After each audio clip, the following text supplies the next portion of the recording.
മലബാർ സ്വതന്ത്ര സുറിയാനി സഭയുടെ 3 ദിവസങ്ങളായി നടക്കുന്ന 37ാമത് മഹാസുവിശേഷ യോഗത്തിന് കടവല്ലൂർ കല്ലുംപുറം സെന്റ് ജോർജ് പള്ളി പാരിഷ് ഹാളിൽ തുടക്കമായി.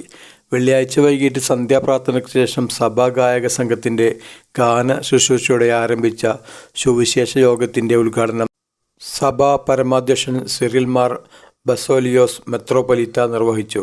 സുവിശേഷ യോഗത്തിൻ്റെ ഭാഗമായി സന്ധ്യാപ്രാർത്ഥന, സഭാസംഘത്തിൻ്റെ ഗാനശുശ്രൂഷ, വചനശുശ്രൂഷ, കുടുംബസംഗമം, വിശുദ്ധ കുർബാന, വനിതാ സംഗമം, ക്യാമ്പ് എന്നിവ നടക്കും.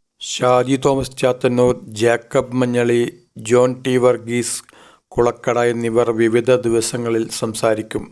സുവിശേഷ സംഘത്തിൻ്റെ vice president father Varghese Vazhappally, സഭാ അൽമായ ട്രസ്റ്റി ഗീവർ മണി, സഭാ ട്രസ്റ്റി ബിനോയ് മാത്യു, വൈദിക trustee father Thomas Kurian, father CM Philipose, father Aphrem Anthikad, father Geevarghese Chemmannur, father Prince Aikkoladi, father Michael Geevarghese, programme convener CP Davis, സുവിശേഷ സംഘം സെക്രട്ടറി ഫാദർ സക്കറിയ ചീരൻ തുടങ്ങിയവർ ചടങ്ങിൽ പങ്കെടുത്തു.